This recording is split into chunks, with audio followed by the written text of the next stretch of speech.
I have to go to the police station to file a report. So I'm going to start with that.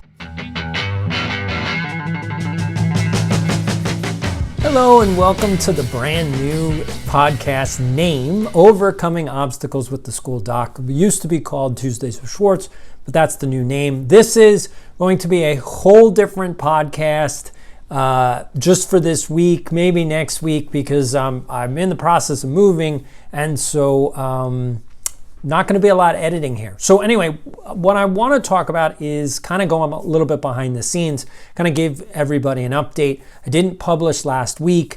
As you can see, got a brand new background. So if you've been watching, but if you've been listening, here we go. This is where we are. So I had a very interesting day. In fact, this is going to be a very interesting week. I'm not quite sure exactly how much I'm going to be able to get done. But I've been working on rebranding things and really doing a strategic deep dive into what I've been doing.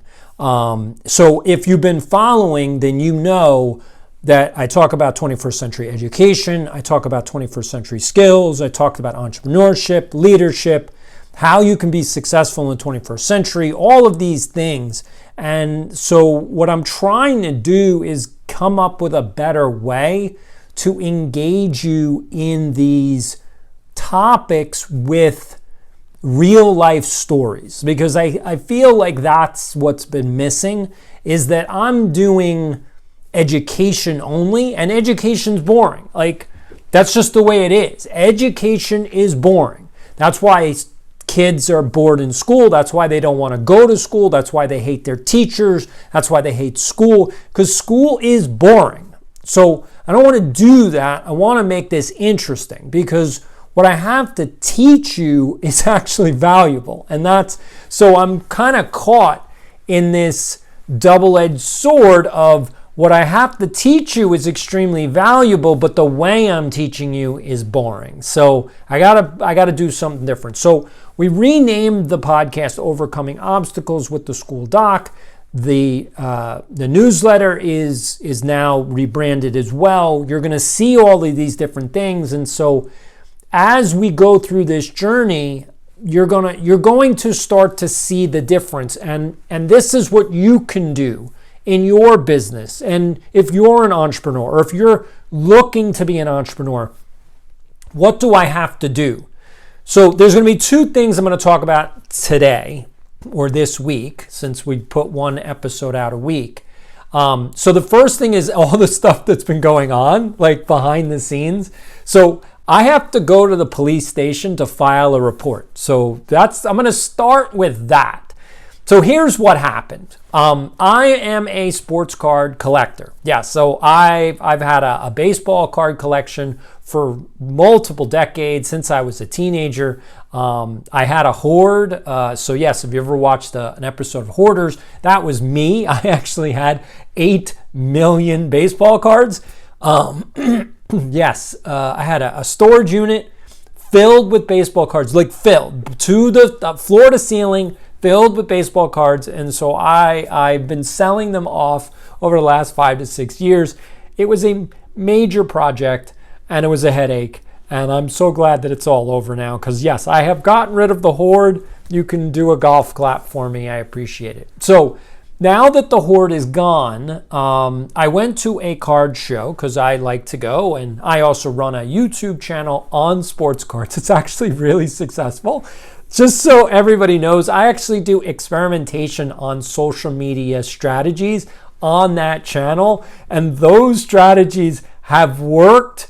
I didn't know if they would, but they have so worked. Like I'm in the top 10% of YouTubers. Again, just shocking, since I literally started on social media in 2020. It's only 2024 now, and I'm beating 90% of YouTubers who've been on for years. So I'm good at media. I'll put it that way. I am very good at media. I was a press secretary.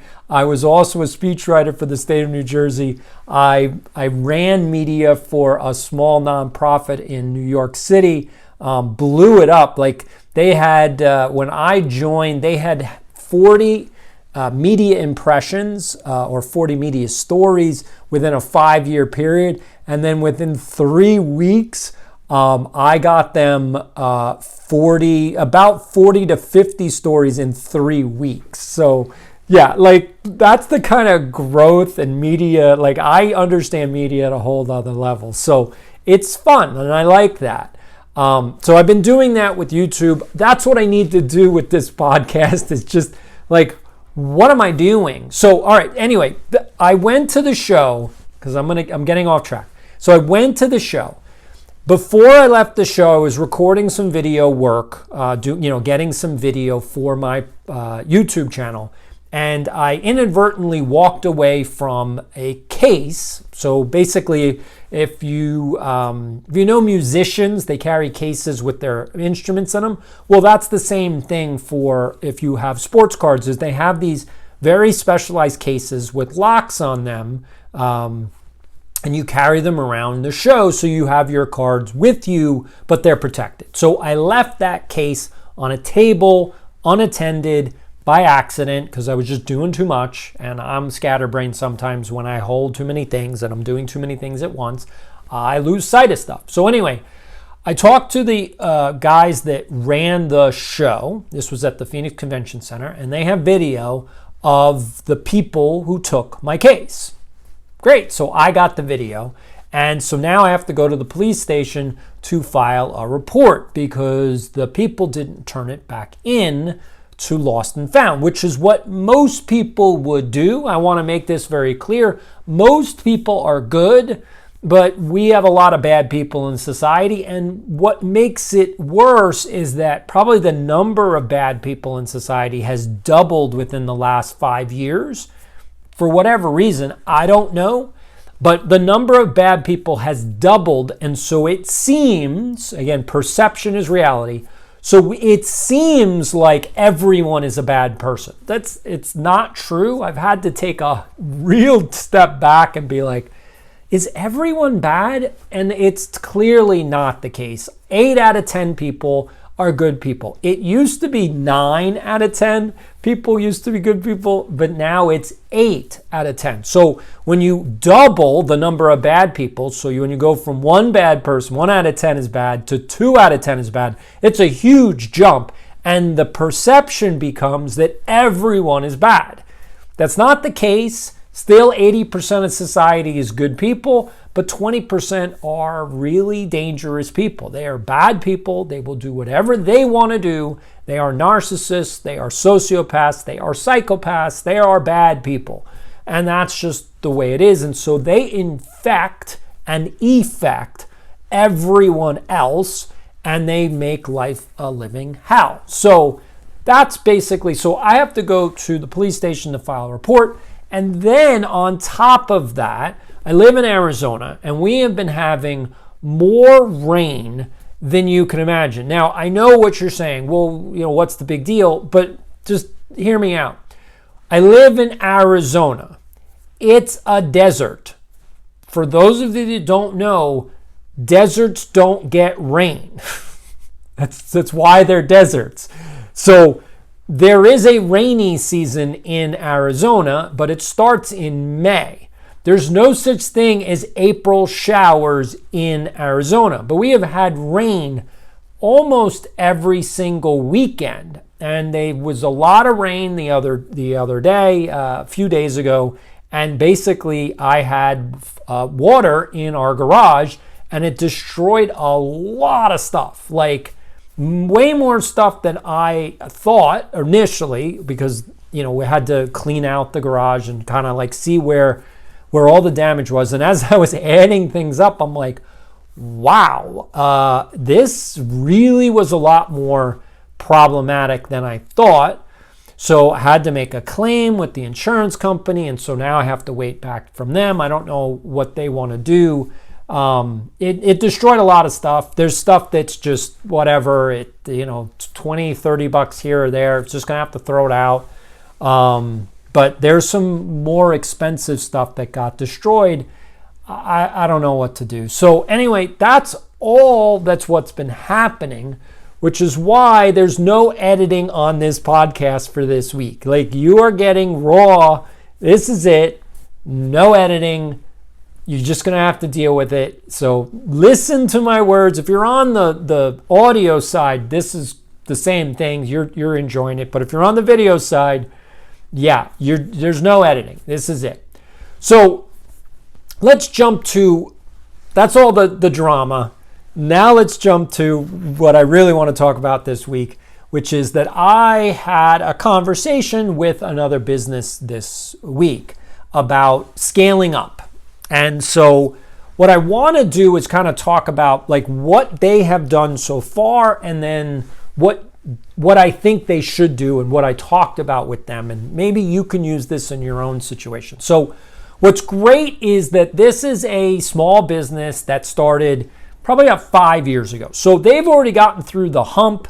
They've gotten through the proof of concept. They've gotten through the sustainability issues. Like most companies, 50% of companies fail within the first 3 years, and 75% of small companies fail within 10 years. So they're past that 3-year like do or die moment. And so it's great. They've really done what they need to do. And what I love about what they've done, and I told this to them, is that they created anchors in their schedule. So what you need to do as a small business is think about, you have 12 months in a year, okay? So you start in January, you end in December, and do you have any anchors in your calendar that highlight customers to come to you? You have to have an event. You have to have a reason that people come to you. That's the key to 21st century success as a small business. If you don't have a reason for people to come to you, then you're not going to survive. Now, if you have a store, like if you're a retail outlet, that's not an event. So just to give an example, like Macy's, which is the largest retailer in the United States and maybe the world, they do events, sale events, which make people have to go shop. And that's what they do. And there's 2 major sales they have during the year. That's the end of the year sale, which is where they mark everything down. And then I don't remember what the name of the other one is, but it's another deeply discounted sale. It's sort of like, I think it's actually at the end of March, because it runs with the financial calendar where they know their profit margin and they just want to get rid of product. Like, we're just going to clean the shelves out. Let's get rid of everything, and whatever doesn't sell goes back to the manufacturer, but we're bringing in new product at this point. So get rid of it, put it on sale, 60% off. They have 70% off on certain items. I mean, and they get a lot of customers. Like, I mean, Macy's is huge.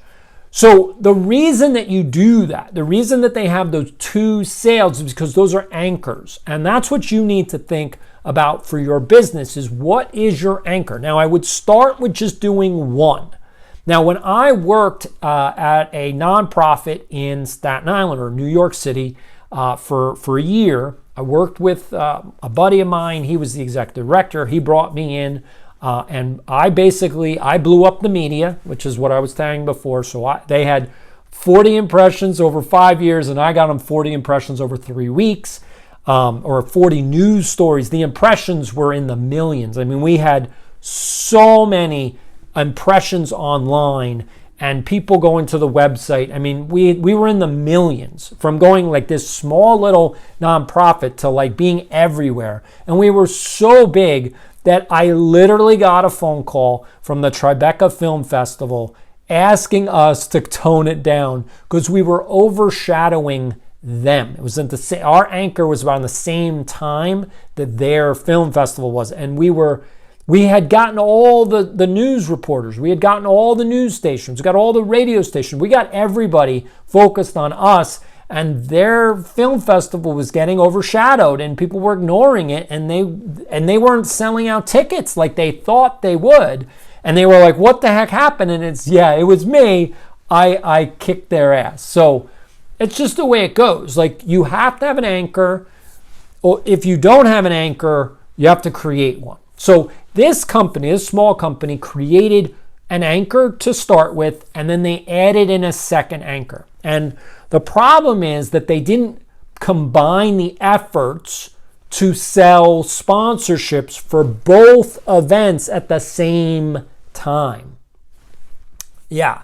Now, if anybody understands what I'm saying, like, oh yeah, that's probably, a problem, because there's a cycle, there's a sales cycle. Like, there's a certain amount of time it takes to make a sale. So do you want to have to sell people twice, or do you only want to have to sell them once on 2 events? And what they were doing was they were doing a whole sales cycle on each event. And it's like, that's just crazy.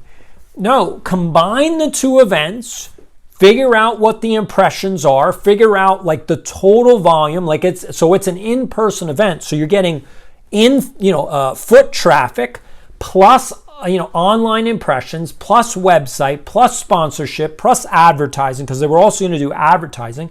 And then you also have all the media outlets, because they do interviews with the local, NBC, CBS, Fox station. So that's all going out there. So all of that is helping that brand and all the sponsor brands around them. So instead of selling it twice, sell it once. And not only that, but because you're doing 2 anchors at once, now you can charge a little bit more because you're giving more value. And this was a breakthrough for this small business. Now, they haven't executed yet. We're in the stages of trying to figure out what's the best strategy, what's the dollar figures for these new sponsorships, because now we're talking about double or triple the impression rate. Like, if one show is getting you 20,000 impressions, well, 2 shows is going to get you probably 50 to 60,000 impressions. Well, that's much more valuable than 10 to 15,000 impressions. Like, 60,000 impressions is huge. Then you also add in all these other media elements, and you might even be able to push it to 100,000 impressions.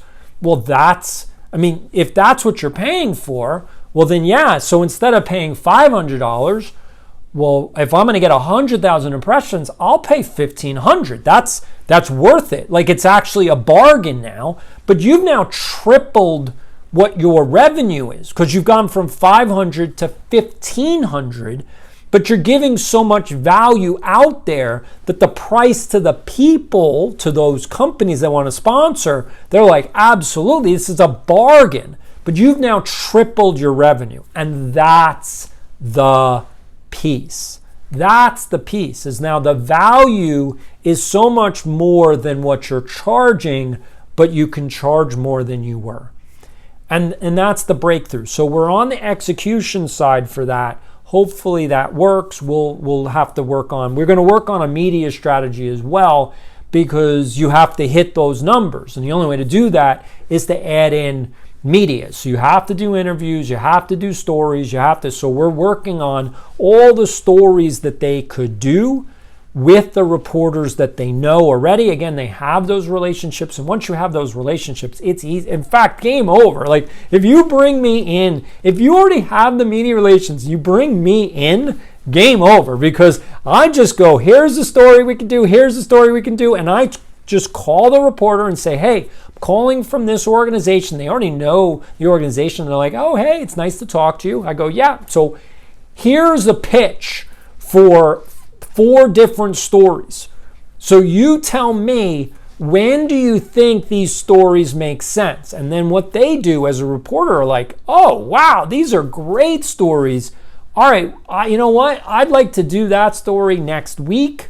And these stories, that's in the fall. Great, wonderful, not a problem. And then you call all the different reporters, and once you get on air, like once you have one story, now you call the other reporters at the other stations and say, did you see the story on that station? Of course they did, because they're in a bubble. Anyone in media is in a bubble. They're watching everybody else. They're watching their competitors. So when you get a story on one station, now you can just go all out on all the other stations. And so that's how you increase the number of media placements, is because once you get 1, you can get 3. And if once you get 3, now you can get 8. And it's just exponential. Now, you remember, you have to have the right stories. That's why you need somebody with expertise. That's why I come in and I help with all of that media strategy. Go, okay, where do we go? Now, if you don't have those media relations, it's tougher. Just going to say that. And so you have to start really small. And the best way to do that is YouTube. Start really small and start building it out. If you can do advertising, that's better because that makes the reporters aware of you. So if you're spending money, you want to spend it in the right places. You want to get the impressions that are the most valuable impressions. And so when you start out with media strategy, your advertising needs to be to the decision makers in your where you want to be. You're not looking for customers. You want awareness first, but not overall brand awareness. You just want decision maker awareness. And that's where you want to spend your money because your money needs to bring in revenue.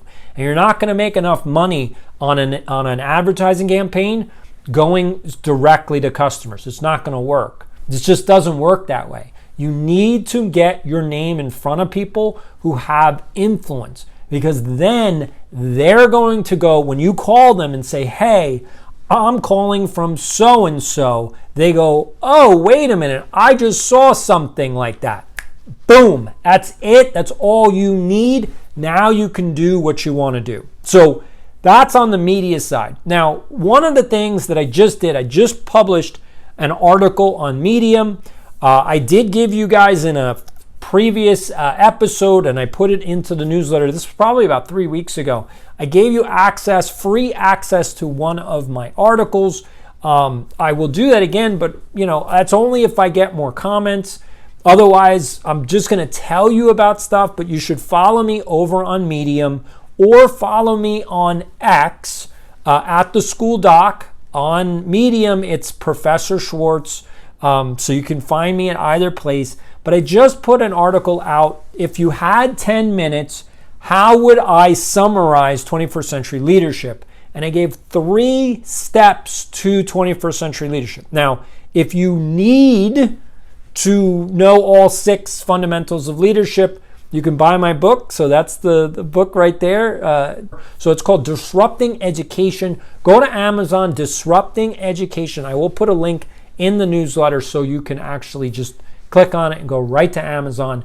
But if you want to know all 6 fundamentals of 21st century leadership skills, chapter 6 is going to basically go over that. So now let's do what I just put in that article. So there's 3 steps, okay? Step 1 is vision. Now, what does that mean? I know there's a lot of confusion because a lot of people think that vision means goals and goals mean vision and they're like one and the same. They're not. They're not the same. Vision is the first step for anyone that's running a business. So if you are a small business owner, if you're an entrepreneur, or if you're a CEO, or if you're in a leadership position, or you want to be in a leadership position. So let's say you're not in a leadership position, but you want to become a leader.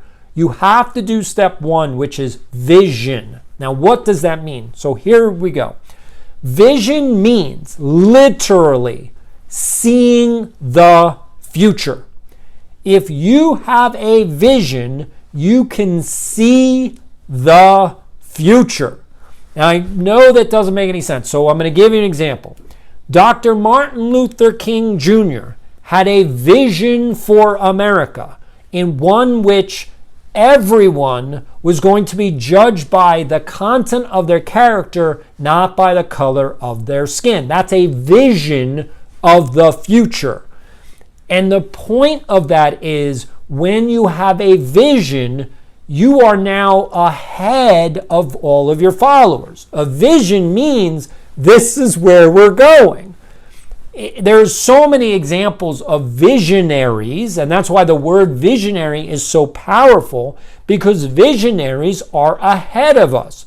Steve Jobs was a visionary. What he thought was that we need an iPod because you should carry around all the music you've ever owned. At the time, that was like, what are you talking about? Like, why would I want to do that?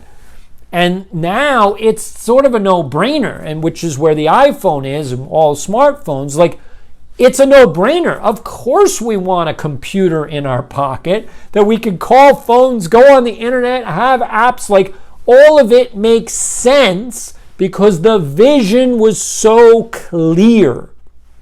And that's the piece. What's your vision? If you're a small business owner, what do you want to do with your business? So I launched Leaf Academy in 2020.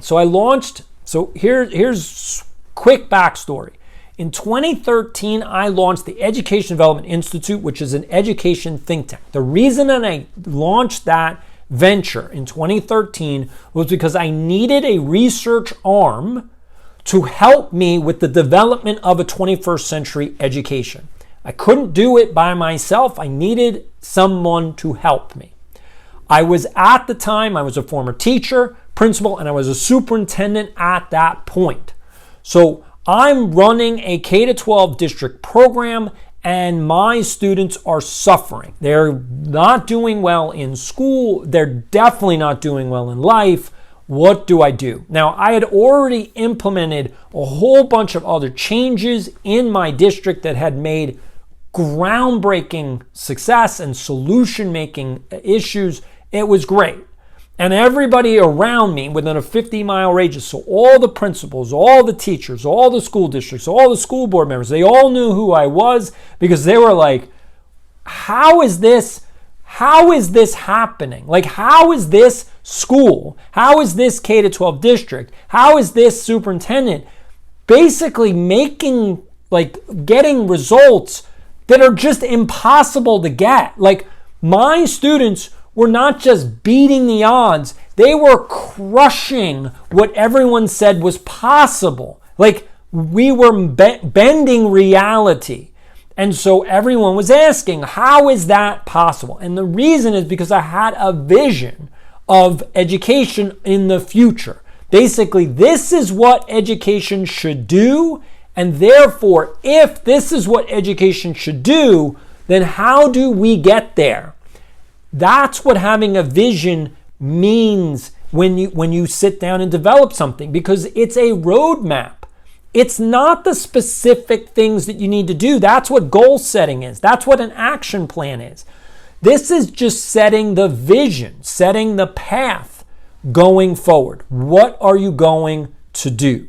So I set out a vision for 21st century education, which meant, the kids need to get a 21st century education then. Well, what does that mean? That meant I had to sit down, do research, and develop what's the answer to that question, because no one had an answer to that question. Everyone thought that the answer to 21st century education was just get more technology. And I'm telling you, from a superintendent standpoint, from a principal standpoint, that is a horrible idea, because technology costs way too much and it breaks down too often and it's obsolete by the time you get it into the classroom. Literally, the time frame. So when you buy, you have the purchase order to buy the equipment, by the time you get it to your school, because it has to ship from somewhere, so that's already basically 30 days later. So it's already now 30 days late. So you bought it, now you got it. Now you got to get your IT department to put all the protocols on the equipment. We had monitoring software because you're dealing with students. So we had K-12. So for younger students, you would need a ton of monitoring software. So by the time you get all of that done, it's taking 3 months to implement that technology into the classroom. Now, if you do that, let's say, normally a lot of schools will do these implementations towards the end of the year. So, all right, fine. You got the new computers in April. So that's April, May, June that the kids are using the stuff. By the time you rolled around in September, they already put out new technology. Your technology is now old technology, but you just spent new money on that technology. So you're just chasing your tail when you do technology. It's a waste of time and it's a waste of a lot of money. You could use that money doing something else. So what does a 21st century education mean? And that's where we're going to get to step number 2. So step number 1 is vision. Step number 2, so what's your role?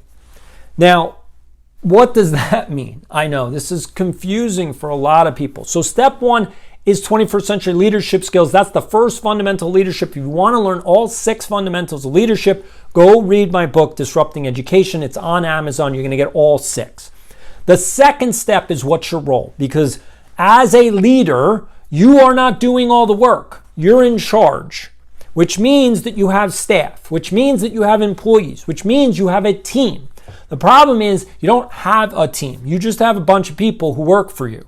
And if you think they're a team, you just made mistake number 1. They're not a team. You have to actually build a team around you and the vision. That's why you need the vision. People will follow a vision. And if you're the one that came up with the vision, they'll follow you because you're the leader of the vision. Remember, you're a visionary leader. That's what you want to be. You want to be a visionary leader. And people will follow you if they agree with the vision. They're like, wow, that's a great vision. So people will get involved when they understand the vision. And that's been the problem that I've run into is I haven't communicated clearly the vision of the School Doc or Leaf Academy or what I'm doing. That's it. That's the bottom line.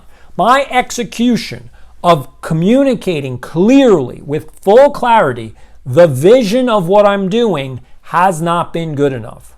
And that's it. That's all that you need to know. So when you are looking at, that's step 1. Step 2, once you find all the people that want to work for you and you hire them, now it's your job to outline roles. Not just their role, your role. And probably more importantly, your role. You're the leader. What do you do on this team? And if you can't answer that, see, being CEO is not a role. That's a job. What's your role? Are you there just to be the big think idea person? Because if that's your role, you need to tell your team, listen, team, you guys are going to do this, this, this, this, and this, and I'm going to do this. People need to know what you're going to do so that they go, oh, I get how this works. So I'm a part of a vision, and therefore that's why I'm here. Knowing your role is part of 21st century team building skills. So step 1 was vision, that's part of leadership skills. Step 2 is know your role, that's part of team building skills. So when we get to step number 3, which is patience, where does that come in? And that's where you have to actually go back to leadership skills. So that's fundamental number 6. So there's 6 fundamentals of leadership. Like I said, it's all in the book, Disrupting Education. Go buy it now on Amazon. You will learn all 6 fundamentals of leadership. You need to know these things. As a small business owner, as a CEO, as an entrepreneur, or someone who wants to be in any one of those positions or a leadership position, you must know all 6 fundamentals. Now let's get to step number 3, patience. And the reason that that's step number 3 is because of the 6th fundamental of leadership, which is called reflection, which is taking a step back and saying, what am I doing? Am I doing the right thing? Am I doing the wrong thing? Am I making mistakes? What am I doing things correctly? Like, what am I doing? You have to reflect. And patience is part of that. So I rebranded this podcast. It is now calling Overcoming Obstacles with the School Doc. You already are going, well, that sounds like a much better title than Tuesdays with Schwartz. Because you're going, who the hell is Schwartz? And why, like, yeah, okay, so I get it's Tuesday, but you don't go live. So does it really matter that it's Tuesday? I'm just going to get an email, so if you're on the newsletter, You're going to get an email in your inbox. Do you know what day you're going to get it? You're not watching it on Tuesday. Some people are watching it Tuesday. Like, I see the data. Like, I have all the data when you guys open these things. So some of you open it on Tuesday. Some of you open on Wednesday. Some of you open on Thursday or Friday. So if you open it on Thursday, does Tuesdays with Schwartz matter? No. You're like, I do not really care what day you come out. So initially, I thought that would be a good branding idea. I was playing off the Tuesdays with Morrie title. That was a huge success. Morrie was a professor at Brandeis University. I went to Brandeis University. His last name is Schwartz. My last name is Schwartz. Made perfect sense. Tuesdays with Schwartz, Tuesdays with Morrie. All right, there you go. Problem is that nobody knows who I am. I'm not a celebrity. So trying to capitalize on that name didn't really mean anything. And so I was trying to build meaning, but I couldn't. I did it for 3 years, and it never caught on. So you have to sit back and you have to be patient. You have to reflect, and you have to go back to step one, which is the vision. What am I trying to do? And so that's when I came back to, what am I trying to do? Well, what I want to do is I want to talk about 21st century education, 21st century skills, and how to be successful in the 21st century. Okay, well, what's the key? The key is you have to know how to overcome obstacles. If you can't overcome obstacles, you will not be successful. End of story. So that's the story of this podcast. How do you overcome obstacles? And that's the stories that I'm going to tell you every single week, is how you overcome obstacles. The story that we talked about today, again, besides the police issue and my drowning issue in my garage, besides all of those issues, we talked about a small business overcoming a revenue problem. They're not making enough revenue. And the reason is because they split up their sales cycle into 2 different sales. So now the strategy is do 1 selling event for 2 anchors. That means they're going to spend less time on selling and more time on the business, which is what they want to do. They don't want to spend more time on selling. If they sell 2 events 1 time, that's 3 weeks of selling. Now you get triple the amount of revenue, which means now that funds the business, and now they can do everything else they want to do. And then each year, all they have to do is sit down and say, okay, did we get the number of sponsors that we wanted? Do we want more sponsors? Do we want different sponsors? What are the sponsor packages? And as you grow the anchors with foot traffic, so like I already have the data, they had approximately 5,000 foot traffic last year, and the anchor they just did had 8,000 foot traffic. Well, that's a huge increase from 5 to 8,000. So now if you add in more media and more advertising and sponsors getting involved, maybe you can push that to 10,000 foot traffic. That's a huge jump. That's a huge jump. That's a 20% increase. Again, that's more value to the sponsors. So they're going, well, I could get a touch point with 10,000 people at your event. Well, that's a valuable touch point. So if I'm going to sponsor your event and I'm going to send a rep to have a booth at your event, I get touch point with 10,000 people, especially if they're right at the front. I mean, that's incredible. And especially if you're only charging, let's say, $1,500 or $2,000 for that sponsorship, it's a no-brainer. It's a no-brainer because now the cost of acquisition for that company is lower than anywhere else they can go. And if you're a small business, you're doing local stuff.